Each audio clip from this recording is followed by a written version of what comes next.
Hello, and welcome to Trekkie and Beyond, a Star Trek podcast. I'm Monica. And I'm Andrea, and welcome to episode 7 of season 3 called Unification 3. This episode is all about Michael dealing with the fallout of her actions from the previous episode, about her not listening to Saru and not taking orders from those above. And now she needs to figure out where she still fits within the Federation. And she also needs to sort of prove that she was right from last episode with the information about the burn. So this episode, we get to learn a little bit about what caused it and a little bit more about her past. Are you excited to dive in? I am. Okay, so let's get started. What is your initial reaction? Oh, I like this episode mainly because Mike was put in check. And I like that because I think sometimes Mike will get away with things and sometimes people are very soft and gentle around her. So it's good that she had this reality check. What did you think about this episode? Two snaps and claps for that. She definitely needed to be put in check. She actually needed real consequences to her actions. And I like that she faced it head on and didn't try and wiggle her way out of it, because at the end of the day, this time she was actually wrong. Like all the other times, you can sort of try to find reasons why, she was like, oh, well, technically that wasn't her fault. It would have happened anyway. But this time she really did go behind their back. She could have it could have ruined their stance in the front of Starfleet. So I'm really happy that she actually had some repercussions to her actions. Yes. So we are going to talk a little bit. Oh, did you want to say something? No, I'm excited because one of my favorite characters is back. Starts off with a little loving between the two characters. What did you think of the opening scene between the two lovebirds?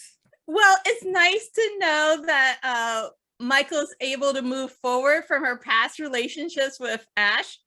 And so to possibly a more healthier relationship, someone that seems like, I don't know, one whole person, and they have grown a lot, and he seems to be able to share his emotions, and so I really like Book. So I hope he stays around. I hope nothing happens to him. I think this is lovely. It's a little weird because he doesn't really have a role on the ship, but I like the opening scene. What about you? I liked it as well, but it's also weird because, like, going off of the fact that yes, he does not have a role on the ship, I think he was thinking they were going to leave together. Yeah. And so like it's like his way of saying, hey, I'm literally only here for you. Like, when are we going? And she's like, I can't leave. Like, and for him it's almost like, but you can. Right. Like you, and this, she sort of like alludes to the fact that she doesn't really know exactly where her place is, but she can't really go anywhere because she still feels like she belongs there, even though she doesn't know exactly where she fits. I personally would have been like, go with him, because you need a break, because you're tiring me out, because you're tiring everyone out. I did like that we saw more of Tilly this episode. We see that Tilly is going to be getting a possible promotion. Yeah, if she accepts it, to first lieutenant, which is great. And she definitely feels a little bit of overwhelmed with that decision, because she is the least senior person on the ship, and literally all of her friends outrank her, and now she's about to outrank them if she takes the job. I think she'd be great for the job. I think her standing up to Saru last episode proved that she was right for the job, because she didn't let her friendship dictate what Saru needed to do. And I think that spoke to him great volumes.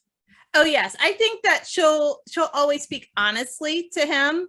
And even thinking back to like the second episode of the season when they went to the saloon together to try to get, I think, a communication device corrected.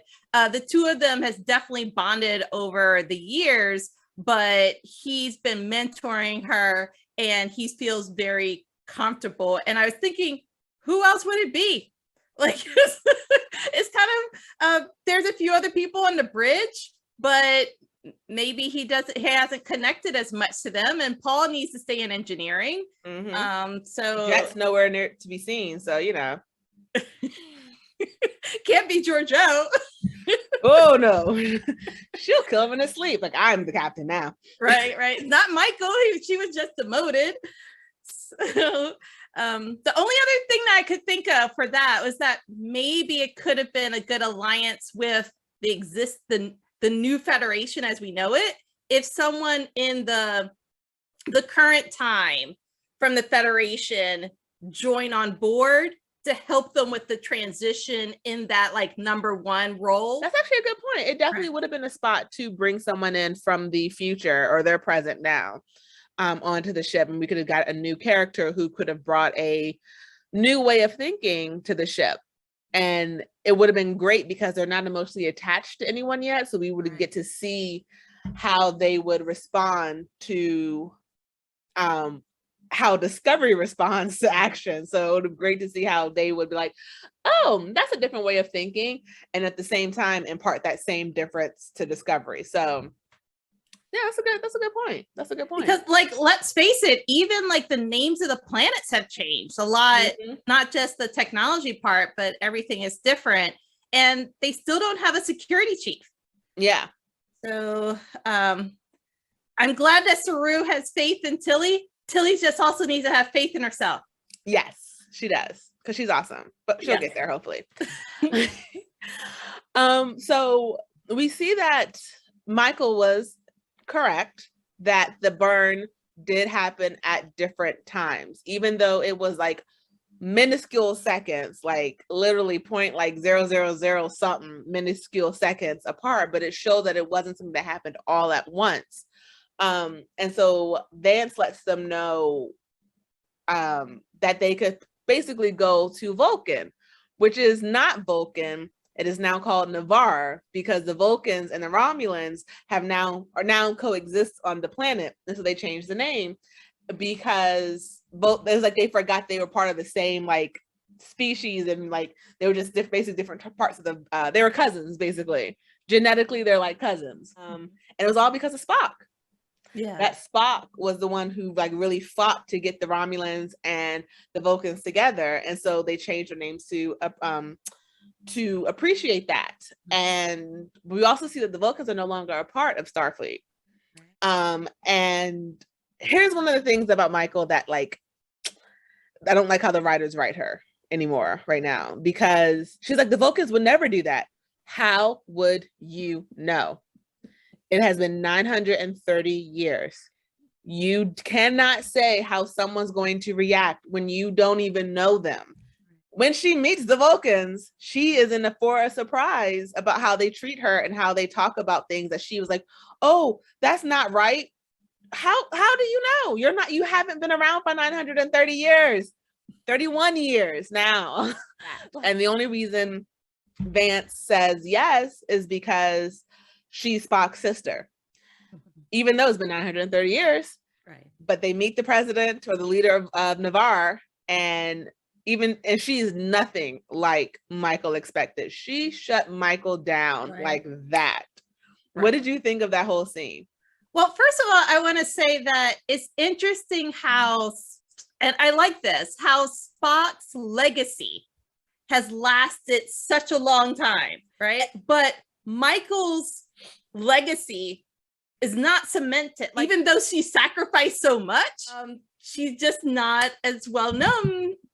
And I think it's also because of her decisions and the way this all happened. But still, she's like overshadowed by her brother, which leads us into this other opportunity, because I was hoping that Mike would have to pull herself up by her bootstraps and be known for her own individuality and not this whole like adopted daughter of an ambassador and all this legacy stuff. But Vance looped her in, even though Saru demoted her, and given her this big opportunity to help conduct this research that I'm not quite sure Vance is as vested in. I think he just wants to move on from the burn. I don't think he wants to really research this as much, because he's worried about now and the future, not as much about the past. He's just entertaining this, I feel like, at first. It lets them go on this mission. I also want to mention that I really like the reflection back to Spock. Yes. To the paid homage to the whole series and Star Trek universe. No, Sweet. yeah, you're right. It was a really beautiful like way to include him into the future without actually really including him. So right. So but back to what you were saying, I like the president of Navarre. I think that she was direct to the point, and she was actually told Saru that if they didn't leave, that she was going to help escort them away. Like she was firm. She didn't like entertain them, like tell them to join her on the planet of Navarre and we'll have pageantry and stuff like that. No, it was none of that. So, she's like, deuces, y'all can go. Right. Just like y'all jumped here, y'all can jump away. Right. We're not interested. It was nice to see another planet react like Earth, first of all. Right. But also understand that they reacted the way that they did because they believe that they were responsible for the burn. Right. Because of something called SB19. And Michael is very fervent that they are not responsible for it. Because it all didn't happen at once. And that's one of the reasons why they cut themselves off from Starfleet, is because they felt like Starfleet didn't listen to them. And so Michael has to invoke a clause from when she was at the Science Academy, when it was still the Vulcan Science Academy, basically bringing in a tribunal of 3 different people to like judge her scientific work. And here's the thing again about Michael that annoys me is that they have her jump head first in, unprepared, because she's like, oh, well, it worked like that when I was there. So it's exactly the same thing now. And it's like, no, it's not. No, it's not. It's fine for you to come back. I would have left, did some research, made sure all your facts were jumped or were correct, as like, try and understand what this tribunal is going to be like, because you didn't even know that Vulcan wasn't Vulcan. So how can you assume that the rules will be the same just because they have the same name? You know, you would think with a year head start that she would know that this is completely different. But like, move on, girl. And the president warns her that this is not what you remember. Like they almost as in like basically they have their mind made up before they even got here. They're just here because they have to be here. Right. But that she gets an advocate on her side. I honestly assumed it was going to be like a descendant of Spock, like, and then randomly was going to be named Michael because like it was named after her. But because the president said it would be someone that like, someone that has an affinity for you or something like that. So yeah. And so in my mind, I was thinking, oh, it's going to be like Spock's great granddaughter or something. Like, oh, that would be so cute. And I'll let you say who it was. I know you were way more excited than I was. Yes, it's Michael's mom, Gabrielle.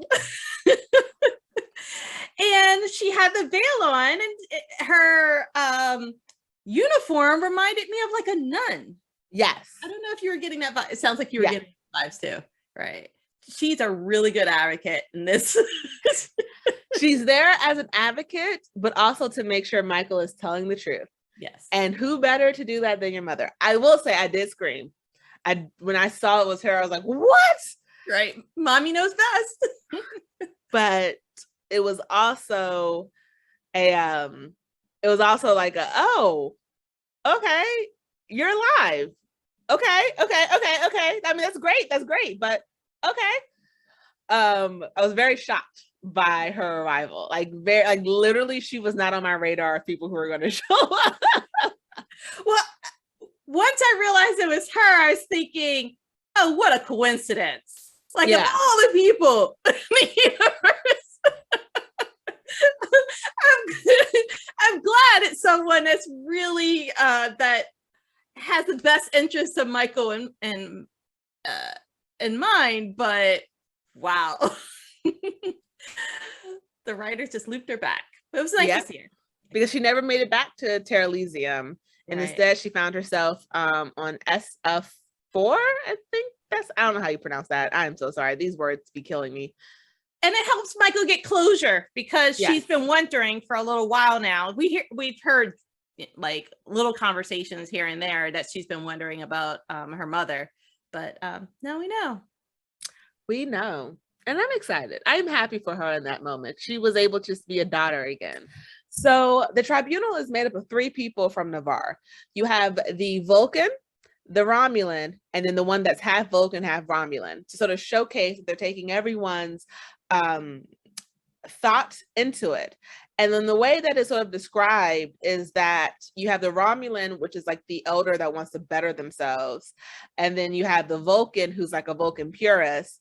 And then you have the Romulan Vulcan, who's trying to forge a new path. So it's to showcase all of the aspects of life on the planet. And then Michael makes a observation that's very incorrect, in my opinion. She thinks that, because one of them is a Vulcan purist, I'm going to appeal to him because he must be stoked in logic. And I'm going to be honest, every time that I've heard anyone say Vulcan purist on any Star Trek show, it has never been about logic. It has never been about logic. It's not about skin color. It's about your ears. It's about your genes. It's about, are you a Vulcan? You're not? No. So go away. So I'm not understanding how a human who was raised on Vulcan would not think that. Like how, because when I heard Vulcan purist, I did not think of logic. I thought of every single time throughout all of the Star Trek shows, even this show, where we hear Vulcan purists or people who want Vulcan first, it's never about logic, ever. It is about blood. And I just was like, are you being willfully ignorant right now? Because nothing in that sentence and those 2 words says, I'm thinking about logic. Right. Especially because she was picked on as a kid. Because this isn't fitting. This isn't, meshing well for me. Yeah. And I was just like, okay, this is not going to end well. And so that's what Michael does. She appeals to the panel, and I will say the tribunal, but I will say the Romulan, he was way more open to hear it because he wanted to understand and believe that it was not their fault that all those people died. The half Romulan, half Vulcan, she was a little bit hesitant, but still wanted to hear everything. And the Vulcan was like, I don't care what you have to say. I believe what I believe. You're wrong. It was our fault. We're leaving. And that just didn't make sense to me. I felt like they wrote him just to be an asshole. Because logically, even if you are a Vulcan purist, logically, if someone is coming to you and saying, hey, we have proof that you might not be responsible for something you think you're responsible for, can we have some evidence to discuss it, to like research it and to find out? And you say, no, we were responsible. That just does not bode well for like your PR. Like you have a chance of proving that you're innocent but you wanted to be such a hard ass that you just don't want to listen. That would seem like bad writing in my like, there was not even a hint of, well, give us the information and we'll search and we'll do it. Like I was expecting something like that from him. Right. Like, well, then give us the information and we'll do the research to find out if you're correct or not. But like to just shut it down and to claim responsibility that may not be yours is not, there was no logic in that thinking. That was all pride. And I don't even understand where that pride came from. Right. I think if it was the reverse, it was them who had that, like it was them who did it versus if the like I could see how they would not want to like entertain that idea. Because that would be bad PR if Michael showed that they actually did it. But if Michael had proof that they didn't, I think why not welcome that or like work with Michael? But then they're also thinking that maybe the data was wrong. Like, why would Starfleet hold this for a long time? But like, I could see how over time there's new evidence that develops. That happens all the time. That's why we call them cold cases and stuff like that. I was just really surprised because it seemed like this is a culture that really likes research and science. So And I felt like this episode was just an episode of making Michael humble herself. I felt like this was another episode of Break Michael, because it wasn't logical for the guy to turn away evidence. It wasn't logical for him, because the worst case scenario is that you still caused it, but now you actually have proof of maybe what went wrong when it went wrong versus just assumptions. Because before, you didn't actually have empirical proof that you did it. You just thought, okay, because SB19 wasn't complete and we told Starfleet that this wasn't going to work, and then it didn't work, it's our fault, versus, oh, we actually had nothing to do with it. Right. And you have the chance of finding out, or you have a chance of finding out exactly what went wrong in the SB19 to fix it. I don't know. Like it was just so much. It seemed like only positive. There's only a positive outcome that could come from this for you guys. Right. And to write him in a way that he wouldn't listen to logic was just really dumb. It was also interesting how they were both arguing about like what Spock would or would not want. And she's like, he would have wanted this. And they're like, well, Spock stood for this. And it was like, neither of you really know the Spock that did this. You knew him when he was still in Starfleet, Michael. Right. And he died before you were born. Right. So neither of you know the Spock who went through everything that got him to the point to be the ambassador to make this rules. The person who's closest is Michael, but even then, she still doesn't know. Like, there was decades that were between when she last saw him from when he initiated this integration of these two cultures. So we have no idea. Well, we, as in like right now through this TV show, have no idea what he went through. So neither of you really know what he was thinking. But Michael is right. She did say Spock, he did love Starfleet, and he would have went back. Or he did stand for them. Even though he left, he didn't leave because he was angry. He left because he wanted to move on to do other things.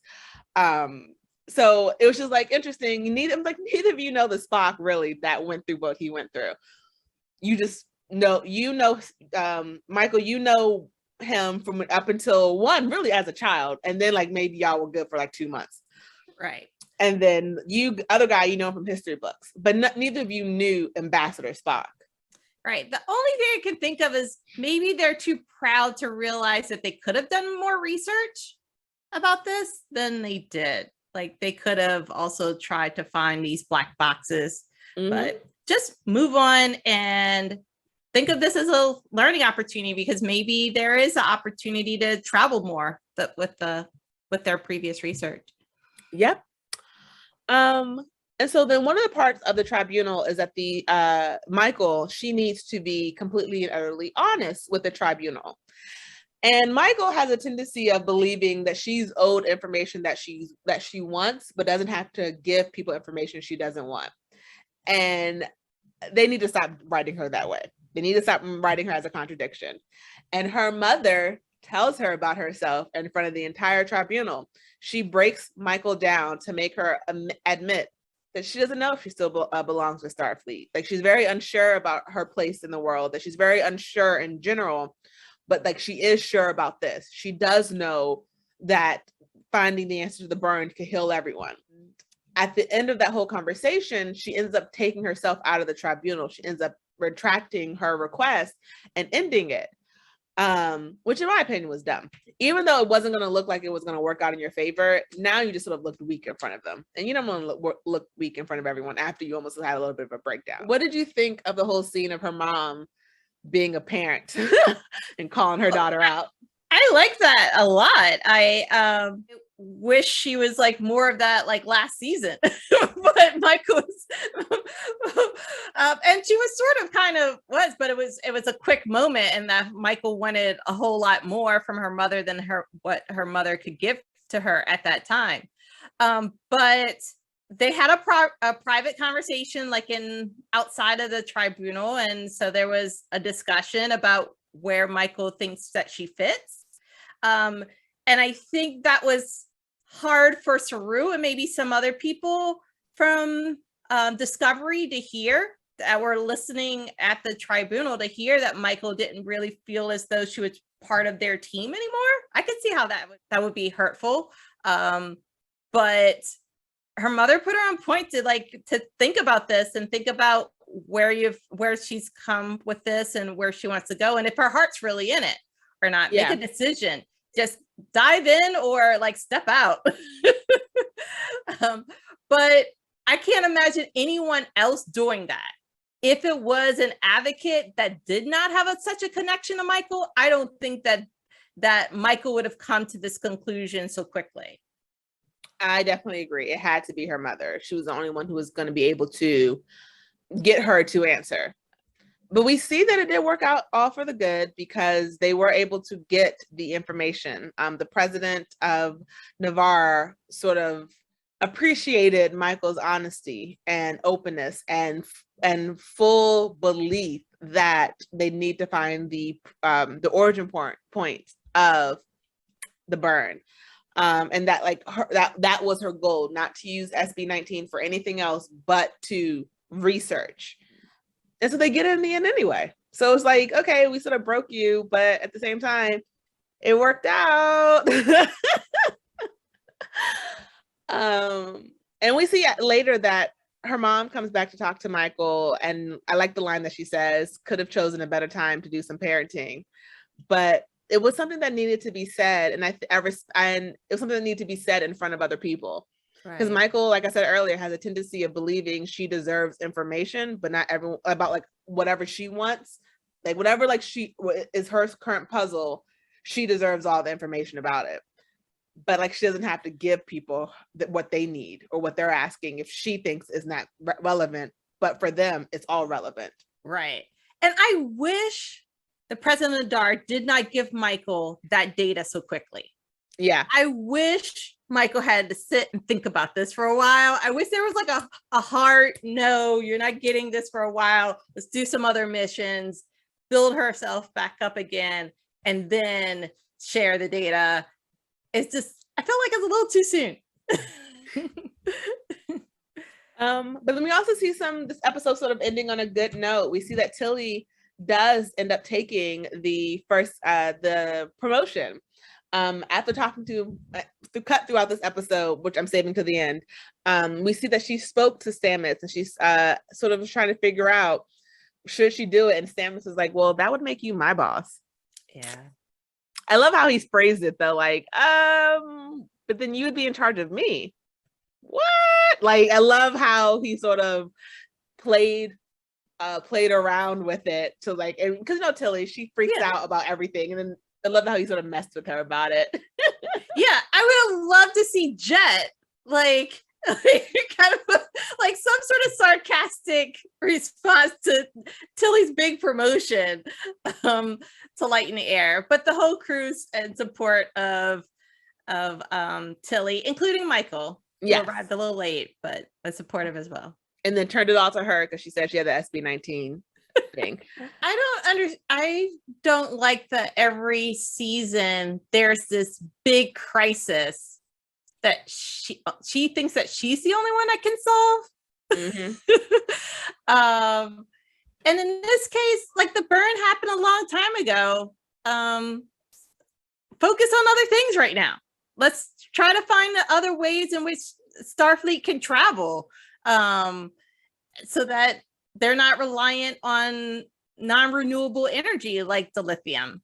Like there's lots of other things. Or how about all of the environmental work with Book? I just feel like there's a lot of other stories that we can venture to, and I don't like this one. I do feel like though another character is developing a little bit more, and that's Saru. I felt like Saru and the president of Nadar, like at the end, Navarre, had this really good dialogue about like an additional discussion about joining a federation. And she admittedly said, well, it's going to take more than one visit for this conversation to start. But Saru was opening up the door. He was very diplomatic. I cannot imagine Michael hosting that conversation as captain. So I'm glad she's not involved in that. But I also can't imagine Vance. He's too close to the Federation to, I think, welcome other people in that moved on, other civilizations that have moved on.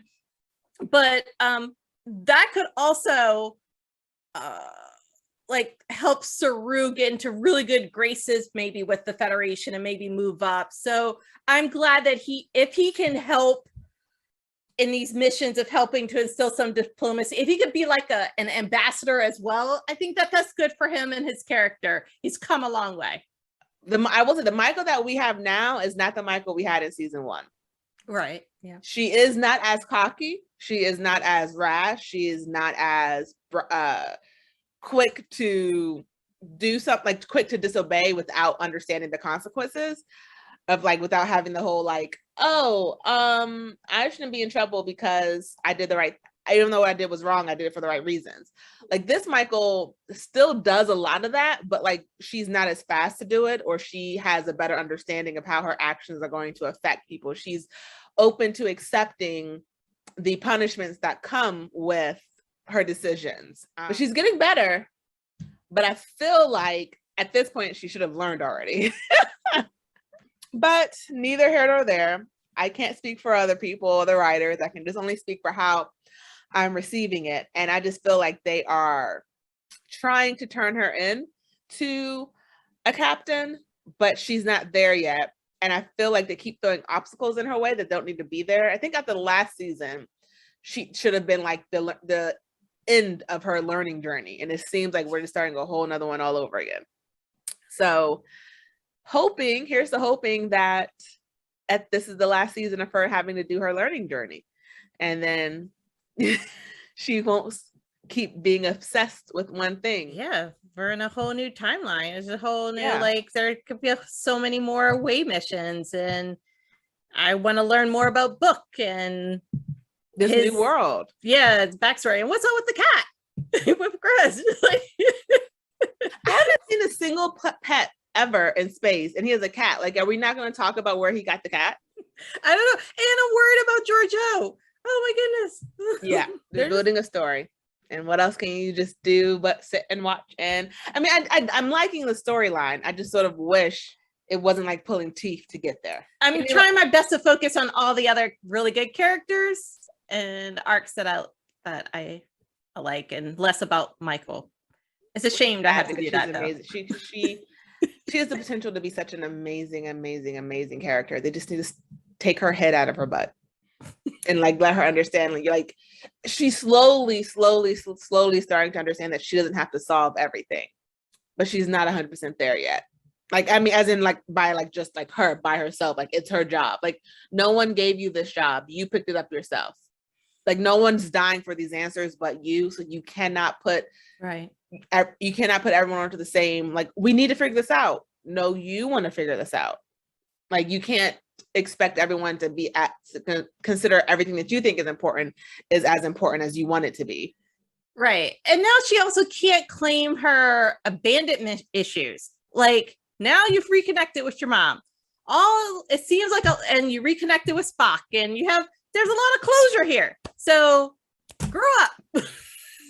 Yes. Welcome to adulthood. Yeah. As always, I'm Andrea. I'm Anika. Live long and prosper.